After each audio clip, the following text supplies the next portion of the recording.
Time now for your keys to the kingdom on your home for the Kansas City Chiefs. 104.7 The Cave. He's had a shaky season, to say the least, but when we needed him the most, he stepped up big time. Our kicker, Harrison Butker, of course, scored the game-winning field goal against the Bengals in the AFC Championship game. He also had one hell of a tackle that probably stopped a touchdown. So those are big pluses going into the Super Bowl against the Eagles.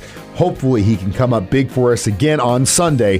Here's Harrison Butker to talk about that tackle and that game-winning field goal.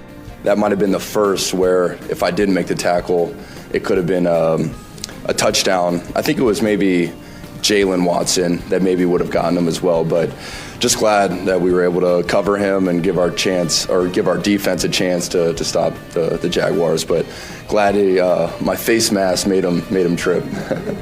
You don't practice tackling much. I don't practice wrapping up and tackling, but when we do kickoff return or kickoff fits, I'm always sprinting down the field and trying to get the returners to give me some moves, kind of juke me a little bit so I can at least practice being in the right position, but not, tackling a bag.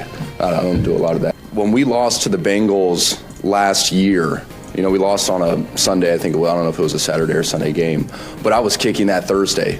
I really attacked the offseason. I wanted to just really work on my technique and hone it in. So I felt like I had a great foundation going into the season. And then when you do have an injury, kind of a fluke thing where the turf just went out from under my plant leg, you kind of start from square one again. So I had to make some adjustments technique-wise because you're not going to feel the same, right? It's going to take some time to get the mobility again, to get the strength again. So I've made some small changes, and I feel like I've really ironed those out, and I've been in a good rhythm the past couple of games. But you have to be able to face adversity and make adjustments, and that was the first time in my career where I really had to do that, because I do pride myself on having everything kind of figured out going into training camp, and then I'm kind of on autopilot, Those are your keys to the kingdom, brought to you by Dr. Mark Melson, the doc that rocks, now at Springview Dental Care, and your home for the Kansas City Chiefs. 104.7 The Cave.